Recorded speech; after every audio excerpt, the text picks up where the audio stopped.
parādīsim, kā tad minerālo pigmentu pareizi iejaukt minerālā javā. Jāsāk ir ar pigmenta sagatavošanu.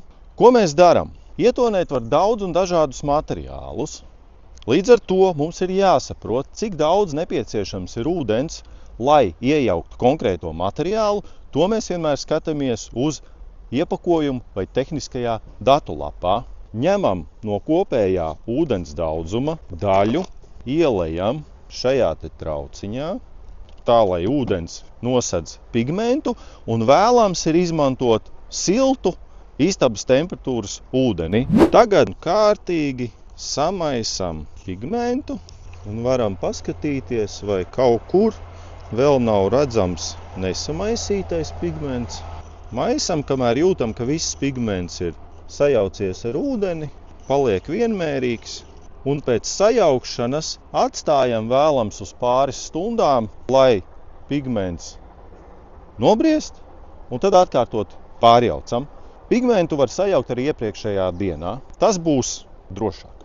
Kad laiks ir pagājis, pigments ir uzbriedis, tagad mēs paņemam atkārtoti, kārtīgi izmaisam pigmentu.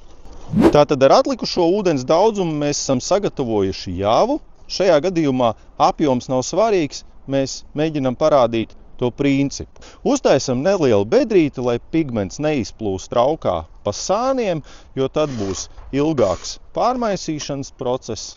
Ielejam traukā pigmentu. Visu apjomu mēs neliesim, ņemam atbilstošu maisītāju stienu un iekārtu. Šajā gadījumā apjoms mums nav liels, mēs izmantojam akumulātoru burmašīnu. Lielāku apjomu jaucot noteikti vajag izvēlēties un izmantot atbilstošu iekārtu, ar kuru sajaukt šo te apjomu. Minimālais iejaukšanas apjoms pārsvarā būs 25 kg javas, līdz ar to tā tad ir nepieciešams arī maisītājs un maisītājs stiens, ar ko veiksmīgi to var sajaukt.